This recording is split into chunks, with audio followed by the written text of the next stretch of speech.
청취자 여러분의 건강을 응원합니다. 라디오 특진 김도헌입니다. 여러분, 제 친구 중에 집에 냄새 배는 게 싫어서 배달 음식만 먹고 바로 버리는 친구가 있습니다. 이 사람은 강박증일까요? 또 하나의 경우도 있습니다.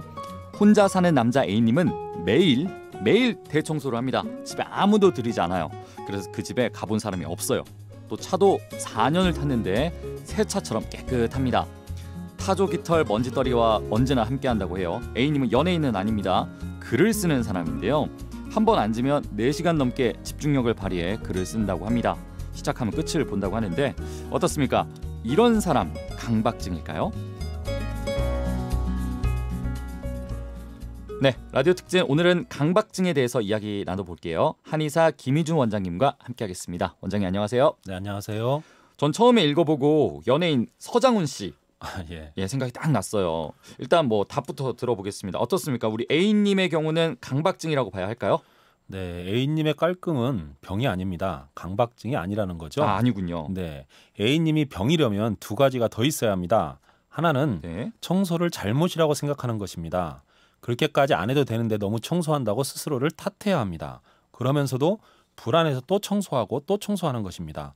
그러면서 규칙성이 있습니다.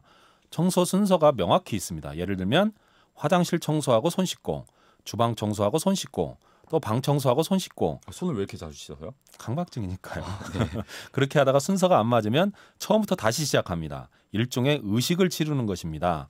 또 하나는 일을 못하는 것입니다.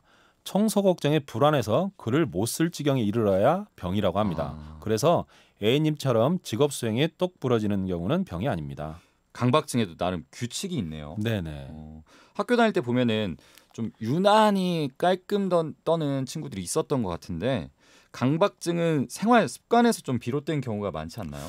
네, 강박증은 여러 요인에 의해서 어떤 원인에 의해서 생기는지는 아직 정확하게 밝혀지지 않습니다. 네. 현재로서는 선천적 또 환경적, 정신적 요인 등 여러 가지 복합적인 원인에 의해 발병하는 것으로 되어 있습니다. 하지만 강박증은 하나의 질병이 아닌 다양한 원인에 의해 다양한 형태로 나타나는 증상의 집합이며 단순히 마음을 단단히 먹고 참고 적응하려 노력하면 개선이 되는 의지와 적응의 문제만도 아닙니다. 그렇다면 강박증의 사례 하나 더 소개해 주실까요? 네, B군의 사례를 말씀드리겠습니다. B군은 중학교 때부터 남모르게 책상 정리를 했습니다. 책상 위에 책 놓을 때 책상 가장자리선과 딱 맞추었습니다. 틀어지면 또 맞추고 틀어지면 또 맞추었습니다. 잠들기 전에 수도꼭지 잠그러 여러 번 다녔습니다. 부모님이 하시면 혼날까 봐서 조용조용 잠갔습니다.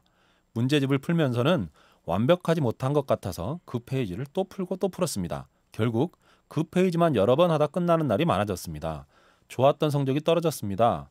고등학교 들어가서 기숙사 생활을 했는데 점점 더 힘들어했고 결국 기숙사를 나오고 말았습니다. 친구들이 만진 문고리를 잡기 힘든데 어떻게 같이 생활할 수 있겠습니까? 이런 경우에서는 좀 안타깝습니다. 서장훈 씨 같은 경우는 그런 말을 한 적이 있어요. 선수 시절에 이제 본인에게 실망하거나 그랬을 때 이제 몸을 깨끗이 씻는 걸로 풀었다. 그러다 보니까 오늘날에 여기까지 왔다 이렇게 하는데 네. 이제 이게 남에게 피해를 주는 건 아니지 않잖아요. 네네. 피해를 주는 건 아니잖아요. 그러니까 들었을 때 일리가 있어 보였거든요. 강박증은 굳이 치료를 받아야 할까요? 예, 앞에서 말씀드렸듯이 깔끔은 병이 아닙니다. 서장훈 씨가 평소 어떻게 하시는지 정확히 알 수는 없지만 일단 TV에 노출된 것만으로 판단해 보면 약간 지나친 깔끔이지 강박증은 아닙니다. 따라서 굳이 고칠 필요가 없는 것이죠. 네. 하지만 강박증은 그 자체로 병이기 때문에 반드시 치료를 받아야 합니다. 최근에 뇌 영상 연구 결과를 살펴보면 강박증 환자에게서 특정 신경회로 영역에 문제가 있었다고 합니다. 그렇다면은 강박증을 좀 대인기피증이랑 연관지어서 생각을 해보면 어떨까 싶은데 대인관계가 괜찮은 사람 같은 경우는 좀 놔둬도 될까요? 강박증을 대인관계만으로 한정해서 판단하기는 어렵습니다. 또 말씀드리지만 서장훈 씨는 스스로를 탓하지도 않고 일상생활과 직업 수행에 지장이 있는 경우가 아니기 때문에 치료가 필요하다고 할 수도 없습니다. 치료를 안 해도 된다 이런 식으로 이제 좀 몰아간 것 같긴 한데 서장훈 씨 경우에는 이제 개인 스스로가 잘 이렇게 적응하고 있기 때문에 괜찮을 것 같습니다. 그렇다면은 일반적으로 강박증에 걸린 환자분은 한의원에서는 어떻게 치료를 하나요? 네, 이 경우 한약 치료가 효과적입니다. 두려워하는 성격 치료약과 두려워서 가슴 뛰는 증상 치료약이 합쳐져 있습니다. 두려워하는 성격은 한의학에서는 담, 즉 쓸개가 약하기 때문으로 봅니다. 이때 쓰는 처방은 인숙산입니다. 측백나무 씨앗인 백자인이 들어있어 불안을 가라앉혀주고 가슴 뛰고 잠 못 자는 증상을 불안을 가라앉혀주고 또 가슴 뛰고 잠 못 자는 증상 치료약으로 당귀가 들어있습니다. 단방으로 사용할 수 있는 약재로는 해송자라고 불리는 잣이 있습니다.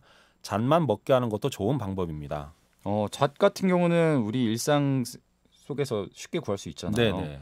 이거만 뭐 그냥 간단히 먹어도 꽤 좋겠네요. 네, 맞습니다. 그렇다면은 공부하는 아이의 경우에 강박증이면 어떨까요? 그러니까 아까도 사례가 비군 사례가 있었긴 한데 네. 흔히 이제 공부할 때 주의를 깨끗하게 하고 잘 정리된 상태에서 공부를 하면 효율이 올라간다는 뭐 그런 통계도 있잖아요. 네.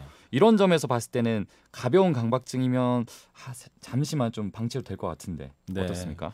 역시 가벼운 강박증도 있는 거고요. 네. 도서관 왼쪽 끝자리에만 앉아서만 공부가 잘 되는 경우도 있고. 그렇게 공부하셨어요? 아니요. 특정 상표 볼펜으로만 공부해야 성적이 오르는 경우도 있습니다. 네네. 이건 일종의 징크스인데요. 이건 괜찮습니다. 대부분 저절로 없어집니다. 이런 강박증은 굳이 이제 질병이라고 볼 것까지는 없다. 네, 맞습니다. 네, 알겠습니다. 이 결과가 중요한 세상일 수 있습니다. 약간의 강박증이라도 우리 아이가 공부를 잘해서 그것으로 좋은 곳에 들어가면 되는 거 아니야? 뭐 치료는 일단 나중에 하면 되겠지. 아닙니다. 때로는 결과보다 중요한 과정이 필요한 경우도 있을 것 같습니다. 강박증의 하나의 대안으로 사용되는 일은 가급적 없어야겠죠? 저는 오히려 이제 청소를 좀 자주 해야겠다는 생각도 해봅니다. 네. 지금까지 청담 한방병원 한의학 박사 김희중 원장님과 함께했습니다. 오늘 말씀 고맙습니다. 네, 감사합니다.